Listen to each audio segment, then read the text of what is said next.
We are on the record with Ellen Czajkowski, continuing our walkthrough. Ellen Czajkowski, Office of Legislative Counsel. I'm here on Act 250, 19-0040, Draft 10.4. Yes. Page 34. We were just beginning the conversation about downtown and neighborhood development area exemption. So we're currently on page 34, we're on section 6081 of Act 250, which is the exemption section. So, line 6, sub O. Do you want me to read? Do you want to talk about these? Sub O and sub P have the exemption for designated downtowns and neighborhood development areas from Act 250 jurisdiction. I think we should walk through it. Okay. So, line 6. If a designation pursuant to 24 VSA Chapter 76A is removed, and that's the chapter that contains all of the designations, subsection A of this section shall apply to any subsequent substantial change to a development or subdivision that was originally exempt pursuant to subdivision 6001, 3A, 4I of this title, or subsection P of this section on the basis of that designation. So if a town loses its designation, the development in that area will need to get an Act 250 permit if there's a substantial change. So that's essentially pre-existing development jurisdiction. So then P establishes the actual exemption. So no permit or permit amendment is required for any subdivision or development or change to a project that is located entirely within a downtown development district designated pursuant to 24 VSA 2793 or a neighborhood development area designated pursuant to 24 VSA 2793E. Upon receiving notice and a copy of the permit issued by the appropriate municipal panel pursuant to 24 VSA 4460F, a previously issued permit for a development or subdivision located in a downtown development area or a new neighborhood area shall be extinguished. I think those phrases are... Why does it say new? That's a typo. I think those phrases are off. I will fix them. So that also establishes the extinguish provision, so that existing Act 250 permits, that's part of it. The 4460 that I just referenced establishes the other part where the permits are extinguished. Hey, Jim? Automatically extinguished? When they receive a permit from the appropriate municipal panel. A permit for something that's already built? I'm wondering. No, maybe just tell us in English what this does. Yeah. Say. This, yeah. So we're in the exemption section of Act 250. So these two areas are going to now be exempt from Act 250 jurisdiction. Yep. And when a development in either of those areas receives a municipal permit, their Act 250 permit will be extinguished. A new development. Yeah. Yes. That, Any Or development. an existing development in that area. or an existing, so the existing one, I'm wondering, do they have to apply for the discharge? Or is it just automatic? When they apply for their municipal permit. If they need a new permit. Yeah. If they it need a would trigger new, this process. Or an amendment, yeah. or an amendment? Yeah. Okay, yep. Yeah, so we're not gonna walk door to door to everybody in the No. designated and take their permits. When they apply for a new permit or a permit amendment to the municipality, they'll have their Act 250 permit extinguished. Right, okay. So there are permits that more or less lapse or be so many years, or, well, how would they know that they needed to go to the municipal government in order to get rid of the Act 250 permit? How would they How would they know that, yes? I mean, I'm wondering, Why would they need a municipal permit if they're already fulfilling the Act 250? I mean, why would I? So you have to currently comply with municipal zoning. Okay. Yeah. Yep.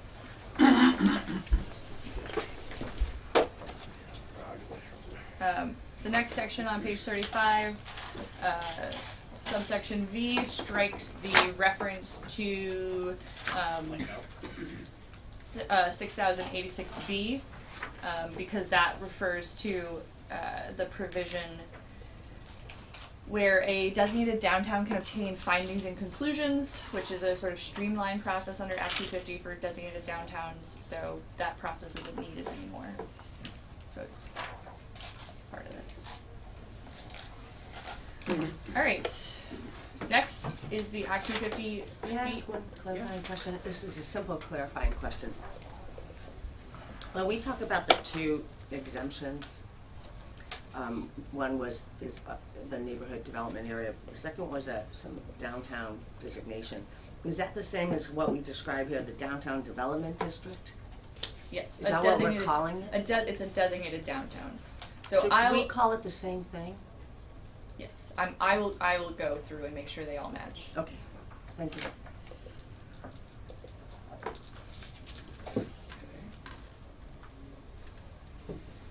Alright, Act 250 fees. So there are a couple of changes here.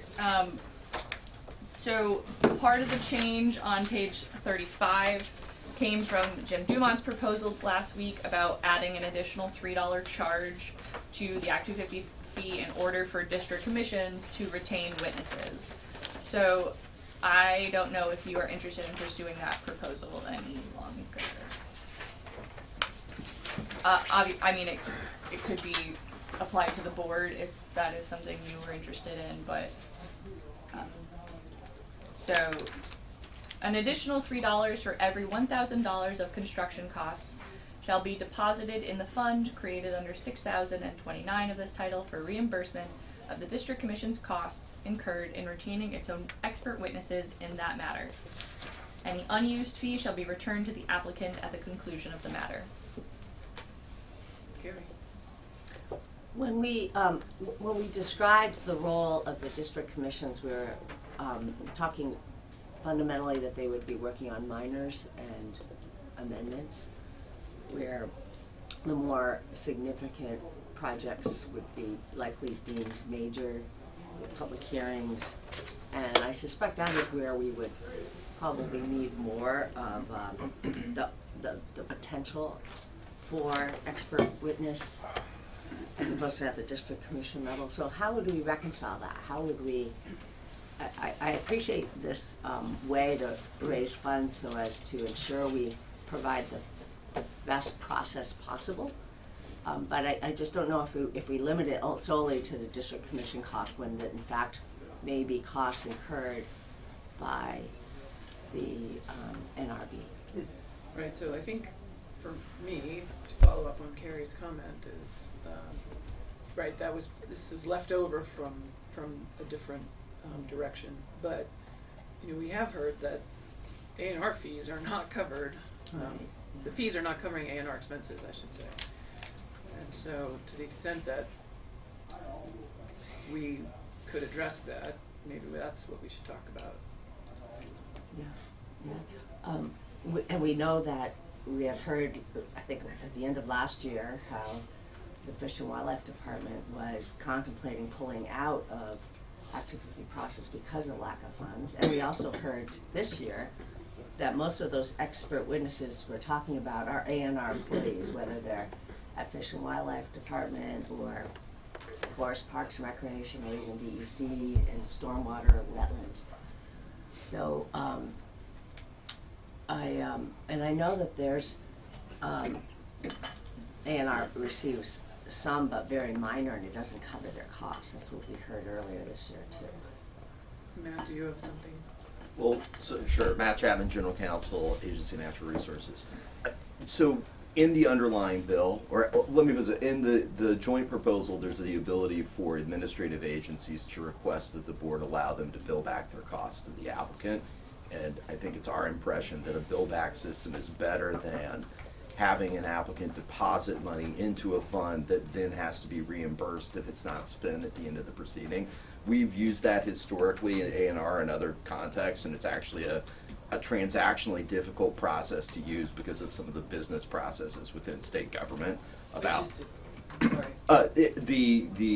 sorry. having someone deposit money into a Oh, fund, yes. and then at the end we have to give it back, and we have to basically, get all of their financial information and make them a vendor in the state system. It's a little kind of a clunky process, and we actually, in one of those programs, we have open accounts that have been open for years because there have just been people have sort of faded away and haven't asked for the money back. But how often, what other program uses the bill back? It just seems like a black hole. Either Bill back? people wouldn't use it because there'd be a reluctance to want to charge an additional fee essentially, or it wouldn't, it just wouldn't be. We've used it in the context of permit proceedings, like in the Vermont Yankee context. So large permitting processes where there's an extensive amount of agency resources, both for our permits and in the Public Utility Commission process, we've used billback.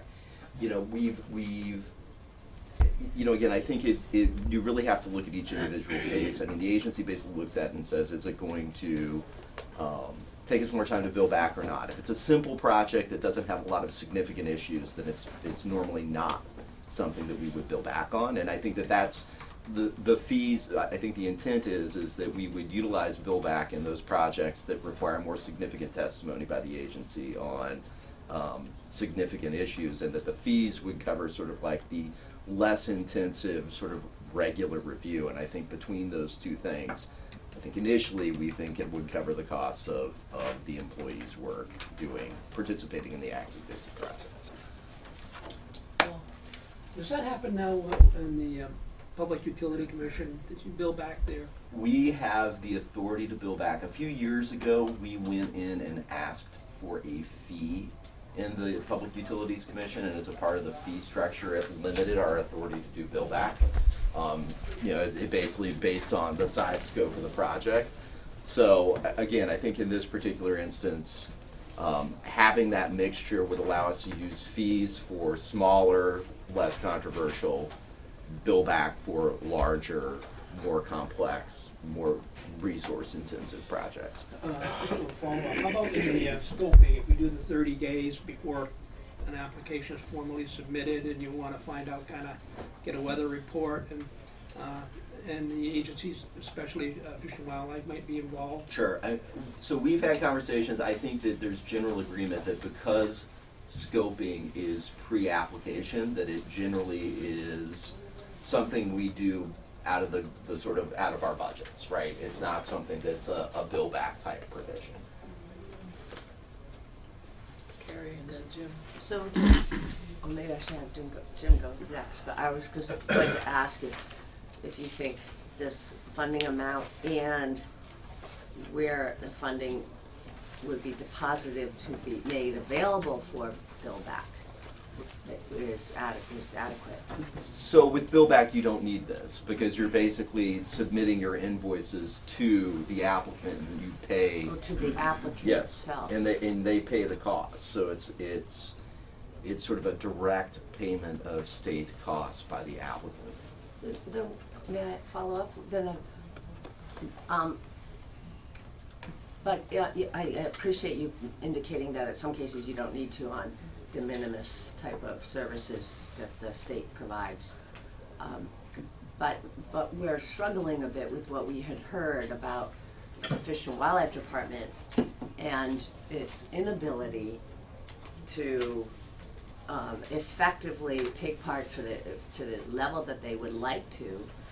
Their work is critically important in the context of Act 250, and yet they're struggling with budgetary constraints. And so we're trying to solve that issue, maybe not necessarily DEC's. So I would just say in the absence of a bill back provision, we would have those problems. If the bill back provision is, there's a few suggestions that Fish and Wildlife have actually added to it, but if it's in that form that's in the joint proposal that allows agencies to basically utilize the bill back provision, it should alleviate those issues.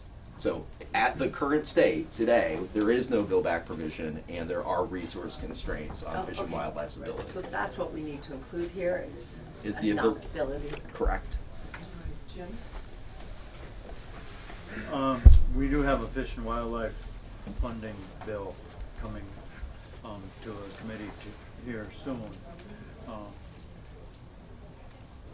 We could also add a line here that would do that one piece of it, which would be useful. Right, so if, But- I think, sorry. But I've got a different look at this now that the landscape has changed. And I'll read a proposal here. An additional $3 for every $1,000 of construction costs shall be deposited in the NRB fund created under Section 6029 of this title for its support and additional support of the district commissions, and striking all the stuff I didn't read. One of our goals from the beginning was to strengthen the NRB and to strengthen the district commissions. There will be a $500,000 budget, Urban Legend has it, for this new board, but this will be a piece of it. And so maybe it wouldn't end up being quite a $500,000. So I'm striking, as you heard, the reimbursement and for witnesses. It's not for witnesses per se, it's for support of the NRB and their additional support of district commissions.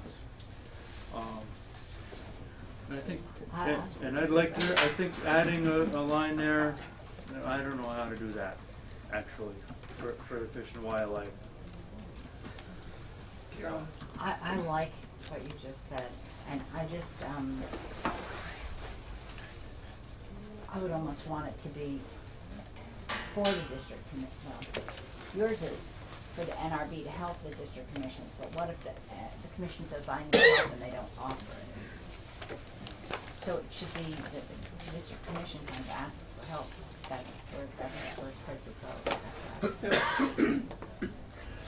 I'm gonna just I have a question for Greg. Welcome.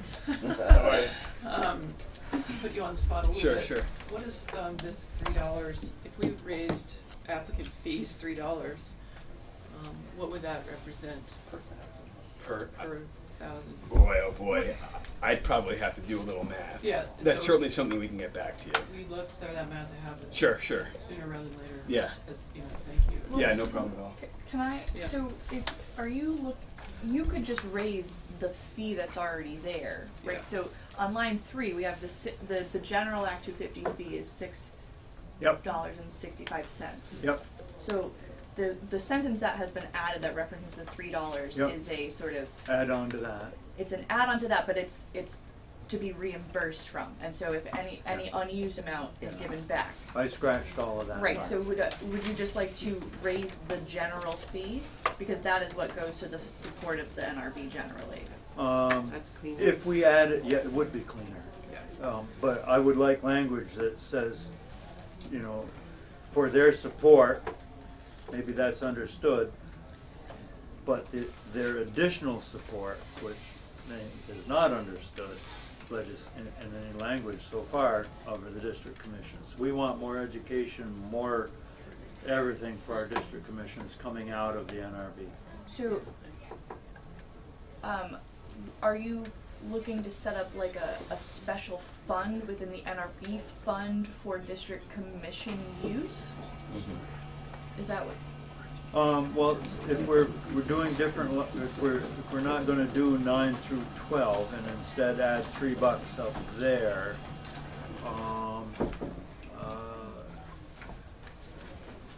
we could add the $3 to the $6.65 and, Can we just actually, before we do this, decide if we wanna do this? And Trevor had something to say. yeah. Well, actually, Ellen asked a question, so. Okay, and then I guess I would ask the proposers of the joint proposal, where are you getting your $500,000 from, if not raising fees? So my understanding is that the administration is going to find in the budget $500,000 to dedicate to this. I mean, it doesn't need to come in this fiscal year because there's not going to be that level of expenditure because you don't have any, the new employees would be transitioning on over subsequent fiscal years, so it's a much more limited number that needs to be this year. So it's essentially telling the next administration that they gotta raise it in their budget. Yes. Which should kind of be out there. So this board needs, or this committee needs to decide if that's realistic or if there's any improvements. I mean, I think there's been general agreement we need to improve and hire more staff at the NRB no matter what the structure is. And so historically, the NRB has been funded by mostly fees, a little bit of general funds. And this is gonna be a shift. I mean, 500,000 from the general fund is a big difference from, are we at 300 this now? It's somewhere around, I think, 400,000 to 500,000 from general fund, and the Double. remainder, yeah, the remainder is from fees. And if I remember correctly, the budget is about 3 million. That's right, yeah. And so this is an important piece of what we're doing. Carrie? I just want to comment that we did shift a significant, in Act 64 back in 2016 or 15, we did shift if the Agency of Natural Resources to a fee-based way, increasing fees to help cover costs of staff. And I want to just emphasize that there's a real public benefit for that. When you have a adequately funded agency or adequately funded district commission, NRB, you're providing timely service to the public when they're applying for going through Act 250. So there's a real benefit. And I don't want to lose sight of that. It's just not raising fees to cover costs. You're raising fees to ensure that you're providing the public with timely and adequate services. I still want to add the payback language, the bill back language in here.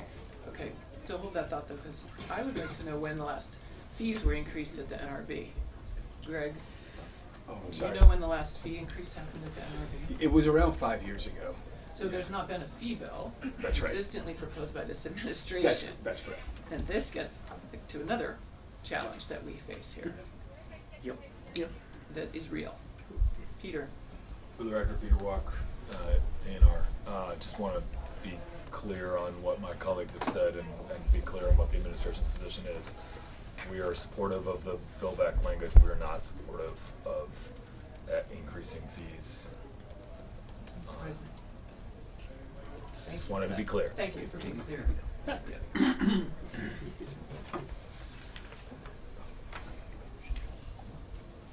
Do I hear $6? Well, then the bill back will have to be a lot higher of a charge to cover all of the intricacies of figuring out the bill back. Bill back is focused on hiring out like experts to help, not on Yeah. Bill back staff. is But it- typically the staff time spent on the work, because we are the experts. But it's not bill back for NRB time. It's bill back for outside experts helping the NRB. Well, To I be mean, clear. thank you for clarifying that. It's very frustrating to hear this Yes. because well, I think that this group, not being a money committee and having, knowing that this bill will go to our money committees, needs to just provide guidance on what we Okay. think. And it would be guidance. I mean, they're gonna see that there's a $500,000 gap that needs to be filled. And we could make recommendations on what we think the best way to do that is. Well, you've heard testimony that to strengthen a district commission, we have to strengthen the NRB. I was under the impression that they would be the people who were training the district commissions. And so I as far as policy goes, as you're asking for, I certainly want to make that sure that that's understood, that if we want more training for the district commissions, and we want NRB to be able to do it, have the resources to do it. Whatever that, I'm not sure what the figure is, but whatever that takes. And the question really is, does that come from fees or does it come from the general fund, Trevor? Yeah, I would just say, sort of looking at it narrowly and looking at the expertise that's being provided by A&R or any other agency. But I like the build-back concept. I mean, you're talking about finding money for education and other kinds of things, Yeah. just specifically providing expert support and resources to support that approach. Okay, that's You know, one. I don't give any ways and means. But that's one part of our Yeah, challenge right here. resource. So, since Trevor went there, who supports Bill back for supporting A&R to provide their expertise to the NRB? Well, they have that. Bill back. No. No, They no, don't we have Bill don't back have it now. for In the this. joint proposal, there's an opportunity to put Bill back in. Who supports that opportunity? Can we additionally support Yeah. something else? We do that Yeah. part, yeah. Is the So language that's, in here? Ellen, we're gonna go forward with, we'll go forward with the bill back for the A&R support to the NRB. Okay. The other question that we've now bumped up against is $500,000 estimated increase to the NRB budget to cover these proposed changes. Do we want to weigh in on where it comes from? The administration has weighed in and said they don't support fee increases. Carrie's made a case for supporting fee increases, I think. Jim? I don't want to cut you off mid-sentence, only to get in the queue. Yeah, okay. It's hard doing both. Well, I don't know. Yeah, I lost my train of I thought. apologize. In Williston, we have municipal water, and it's supported by the users. The rest of the town, who has their own wells or springs or what have you, don't contribute to that municipal water. This is a user fee that directly relates to the projects that the NRB and the district commissions are required to review and permit or not permit. It doesn't come out of anybody else's pocket, it comes out of the user's pocket. And I understand that the deputy commissioner is raising a red flag here, but that's well noted. And I understand the administration's position on raising fees. That said, we do have a responsibility in our committee to do what we think is right. It will go to the money committee. They'll have to do what they think is right, and what they think is right may be what the governor thinks is right. We just have no idea. But it is our job to support the NRB here further and the district commissions further. And I support not necessarily the language I had or the paragraph that I dubbed it in, but and I have no idea, we don't know what $3 raises either, but that's a good starting point. It's a placeholder. Maybe it only needs to be $1.17. I don't know, but or maybe it should be $6 more. So Greg, are you helping, is there someone that you've asked to help us understand what a fee increase of a certain proportion raises? I'm working on it. Thank you. Yes.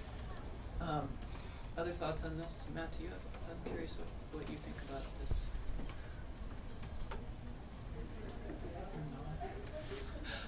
Other thoughts on this? Matt? Do you have any thoughts on this? Not at the moment. Okay. All right. I hate to have anything we're coming back to, but since we don't know how much it raises, we should probably get some numbers on that. and just say that I do think we need to weigh in on how we think this should be paid for, and where the magical money from the general fund might come from if it's not from fees. So, our first little placeholder. I think if we're gonna raise fees, Ellen's proposal would do that for us. And we could strike this language. Yep. But if you could highlight just so we don't lose track that we wanna contemplate, we wanna make a decision on that. Yeah, and I appreciate Representative McCullough pointing out it being a user fee, because when funding comes from the general fund, it's coming from all of us when it may not be related to our own needs. And I think tying it to a user fee based approach to provide the services that the NRB and the district commissions would provide makes better sense from my perspective. And it's my understanding that historically that's how the NRB was paid for, and that number in the general fund has crept up over time for different reasons. I do appreciate the administration mentioning about the ramping up of this, and so timing maybe matters, and so I would also appreciate if that's a consideration. We're open to hearing, I'm open to hearing whether even that fee approach would, what that structure would be if it needs to be ramped up over time.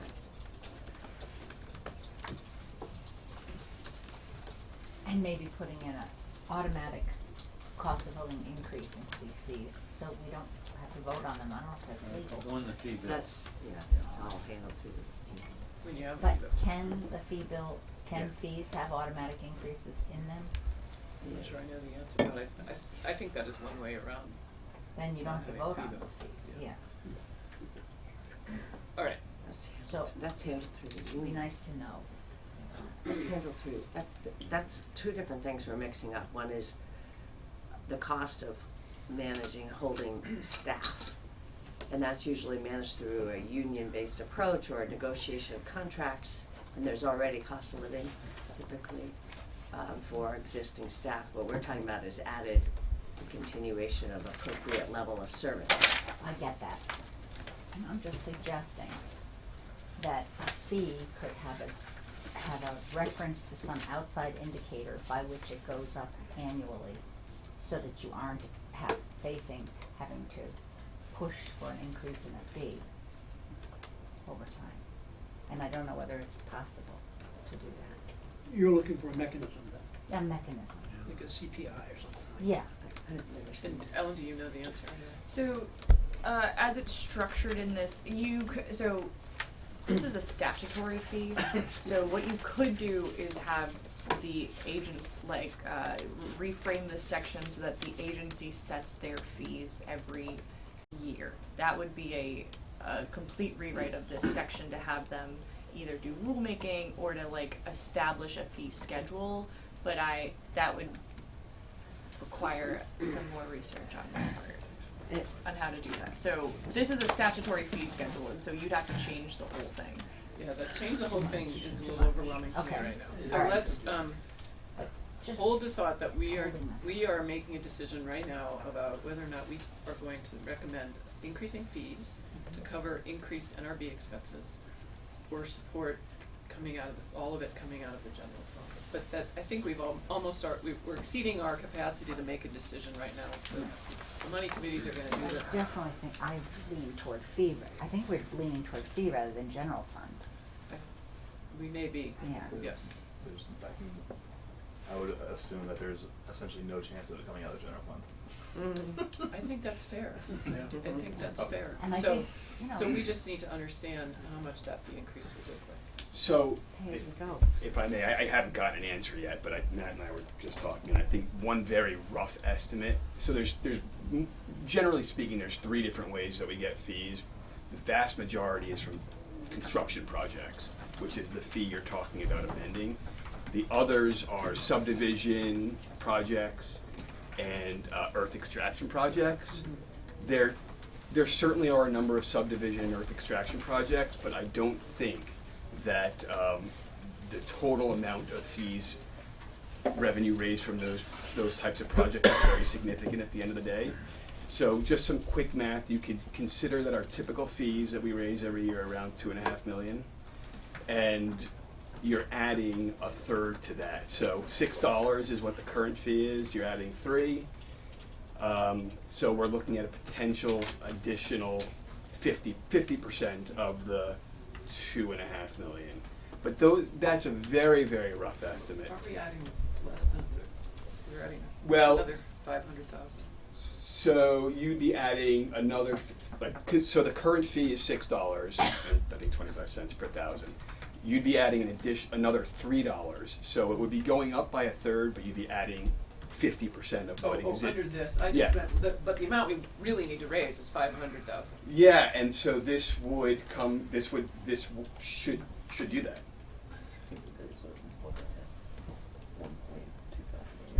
Yeah. Sorry. So it would roughly, and these are Very real rough. back of the envelope, of 1.25 million. $3 would raise 1. Yeah, and if I emailed our business manager. I'm not sure she's in today. I didn't see her car at the office, but if I hear back from her soon, or whenever I hear back from her, I'll let you know. So we don't need to go to 3, Maybe not. if the back of the envelope is correct. On both instances, we still don't really, I really am urging an understanding from the proposers of the joint proposal that get some written testimony on the costs. How much it's gonna cost to add 2 full-time board members who are being paid and 2 attorneys and possibly a clerk. That's what we've been told, and I think we need to get that clearly in writing. Thomas Weiss. Thomas Weiss, citizen. I'm not sure that the $500,000 includes all the extra travel expenses for all the people driving from Montpelier for the 40 cases, multiple times in some cases, and their meals or whatever they would be entitled to for reimbursement. So, Yep, yes. and there's the other group, climate change condition, all the extra greenhouse gases emitted by all that travel. Yes. Also, you are raising the per diem for the district commissioners. Right.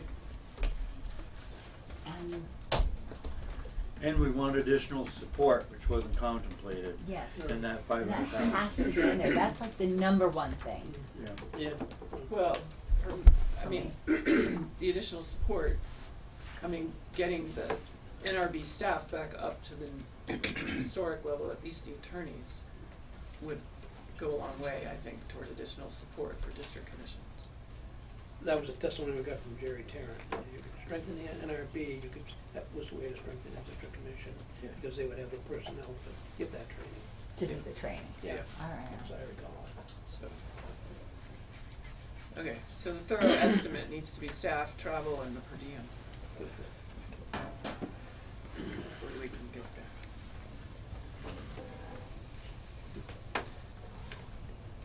All right, we'll come up with a number, hopefully, and we're looking to raise it through fees. Let's carry on. All right. On page 37, you did also have an increase for the earth extraction fee. So you can also do that. Yeah. But then starting on line 13 is when we start talking about the master plan fee structure. So for projects involving the review of a master plan, the fee established in subdivision 1 of this section that we were just talking about shall be due for any portion of the proposed project for which the construction approval is sought, and a fee equivalent of 10 cents per $1,000 of total estimated construction costs in current dollars shall be due for all portions of the proposed project. If construction approval is sought in future permit applications, the fee established in subdivision 1 shall be due except to the extent that it is waived pursuant to subsection F of this section. So, oh, sorry, finish.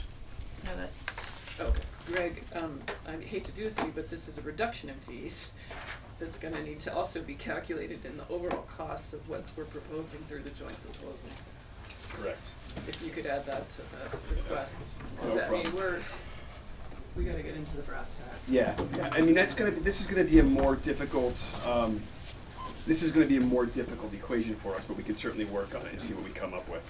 I mean, there are not a great deal many of master plan projects that come through Act 250. Yeah, so the But- hope is we're incentivizing them. Exactly. And we support that. That's exactly right. But we also, if we're over supporting it by Yep. not raising enough fees, Yep. we're gonna get in trouble. Jim? That very thought you had gives me the thought that we're gonna lose money, if you will, for Act 250 in the downtown district exemptions. And that calculus needs to go in. This is a lot more calculating than you'll, in my estimation, than we'll need in this committee, but will be needed in Ways and Means. Yeah. But we can just throw something in the refrigerator and they'll see if it sticks or not. Yep. That's It's also precisely why I went to law school. I didn't think I was going to have to do all this. But the flip side of that is, and this is just one kind of broad way of looking at fees with respect to downtowns, is that there are new jurisdictional triggers as well that may compensate for the construction that we will no longer be grabbing in the downtowns. Yeah, well, there will. Yeah. We're hoping they're smaller projects. Yeah. Okay, another rabbit hole. We just keep finding them. Okay, on page 38, line 9, fees, other than fees paid to reimburse the commission for expenditures on expert witnesses, shall not be required for projects undertaken by municipal agencies or by state governmental agencies except for publication and reporting costs. So, this is requiring state agencies to pay for reimbursement. For state workers. Yes. Well, expenditures on Yeah. expert witnesses. Yeah. It's this, Let me see what that was. So, state agencies don't pay Act 250 fees currently, so this is, requiring that they reimburse the NRB or the district commission for expert witnesses. state, it's from Jim It's Dumont's Jim- it's Jim proposal to Dumont, help yeah. support expert witnesses, so Yeah. just have to remember where this came. Fees shall not be done.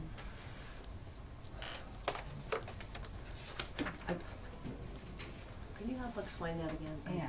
This is requiring state agencies to pay fees for expert witnesses. But the state agencies are the ones providing experts. This is for state projects. Oh, for state. Right, so, currently, like, when a state agency like V-Trans goes through the project, they don't have to pay the general Act 250 fees. And now they would. This would be, they would have to pay for expert witnesses hired for the projects, hired by the NRB or the district commission. That seems fair to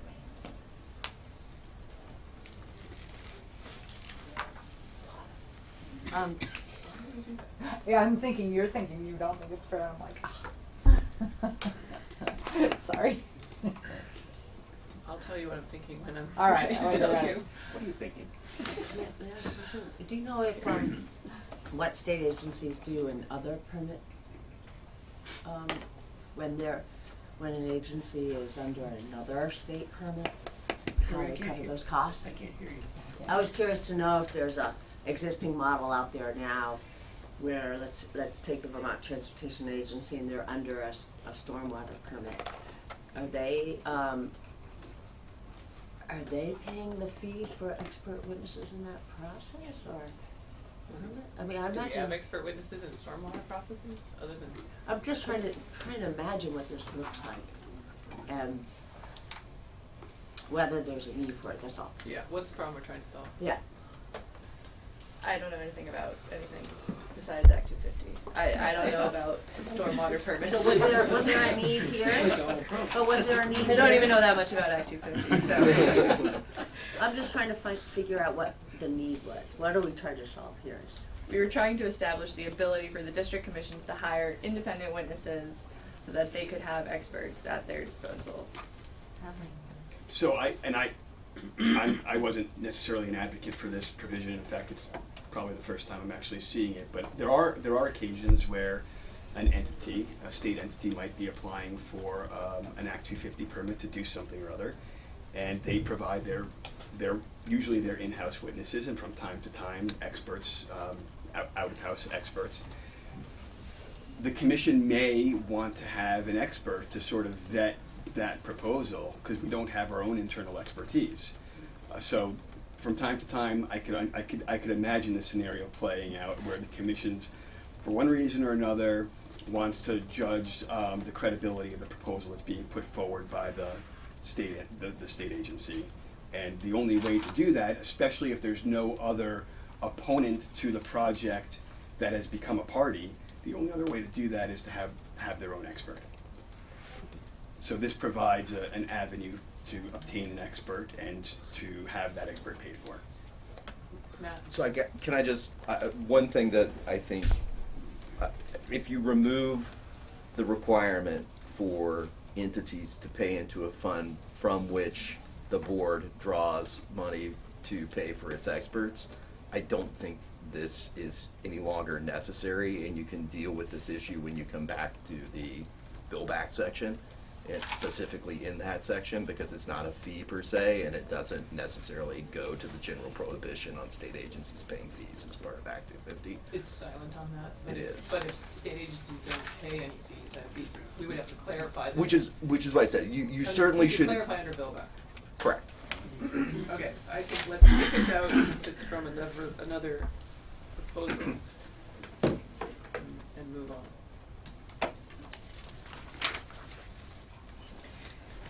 Line 13, we strike the reference to neighborhood development fees. Neighborhood development areas currently pay 50% fees, so because they're going to be exempt, we don't need that. Right. So on page 39, starting on line 6, this is the language that sort of changes the fee waiver petition process. So an applicant may petition the district commission. Quick pause, you may remember that yesterday we changed the board. This draft still references the strengthened district commissions, so all references are going to primarily either be to the board and or district commissions, so your board will get added to the next draft, but they're old references here. So an applicant may petition the district commission to waive all or part of the application fee.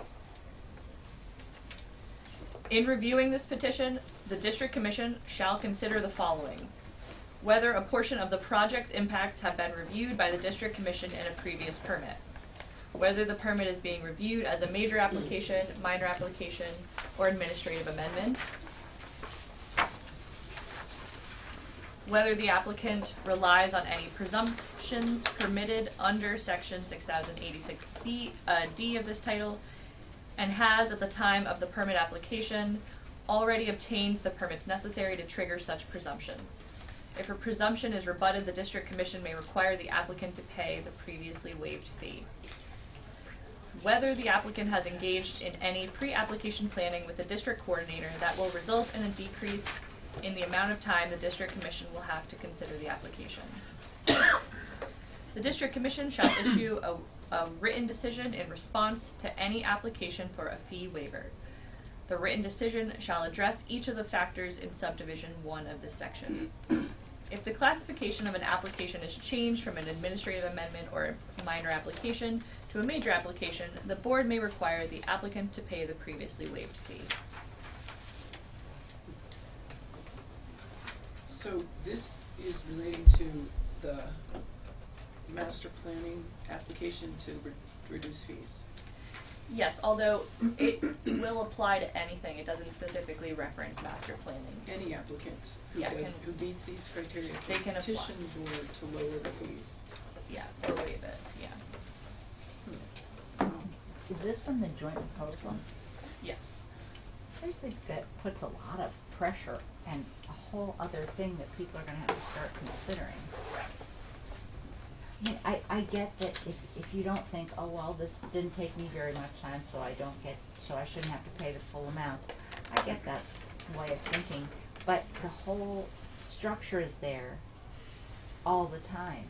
So your contribution this time might be a little bit more than the time you took, and another time it might be far less than the time it takes. So I just think, and to have them constantly be, I could see meetings and meetings devoted to this, and a lot of pressure on people. Cost a lot of money to reduce the fees.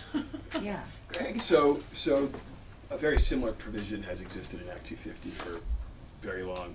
This really just makes the provision more clear and lays out the factors that the commission has to consider. The commission used to have perhaps more discretion because there were not a set of factors to consider. And we had found at the NRB that some more guidance might be helpful for the commissions in determining what factors are appropriate to consider when analyzing a fee waiver request. So it really doesn't change the existing statute in any substantive way. It just kind of provides guideposts for the commission to consider.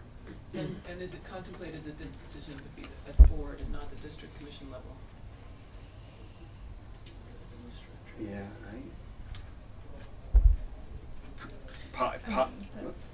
that's something I think that you all can consider. I mean, one option is to have the commission decide with an appeal to the board. Maybe do something you want to say. Oh, sorry. Sometimes I see your hand. Oh, sorry. Carrie's in. To add clarity, Sure. I appreciate the efficiency this is trying to find and the potential for incentives, such as incentivizing the pre-application process right. under D. I think it would be also maybe thoughtful if we mention master planning too.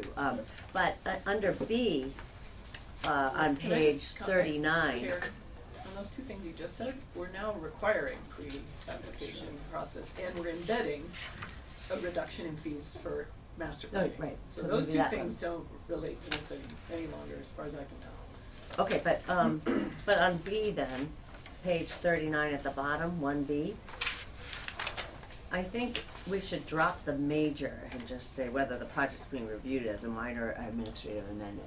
Because I imagine all majors we would not be waiving the fee. I don't think that's the intent. What do you think the intent? I think the intent is to consider how the project is being reviewed, and it very well could be a major, but all the other factors are hit one way or another, so that the commission may choose to reduce the fee with respect to even a major, so long as some of the other factors are met. Yeah, and I would think that for a major where you're having a hearing, it's more resources and build back potential, I can't imagine.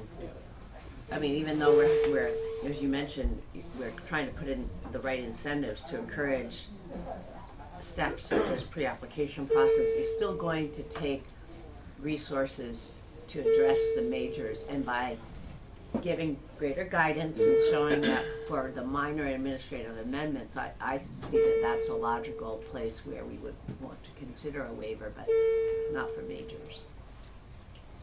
Matt, did you want to add something? I just even if one excludes major, you're still considering the type of application. I'm not sure that change Okay. has any effect in their process. Jim? So for some of the angst about all the new underlined language, and we need to consider what Greg said. This is the intent of what's already in law. That's the struck language in F on in part on page 39, lines 6 through 15, and I think this, I think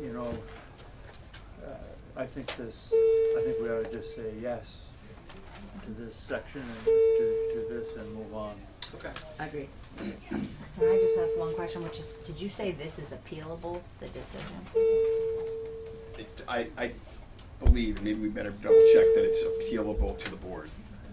And actually, it might even It currently is appealable to the board. Oh, So- are we currently, or with the proposal? Currently, what is it? Currently appealable to the board. And do you get many appeals? None. Oh, and And very few requests that I'm aware of. Oh. We're talking maybe a couple a year. and then under this new language, would it be appealable? It's appealable, and I believe it's even appealable to the Supreme Court.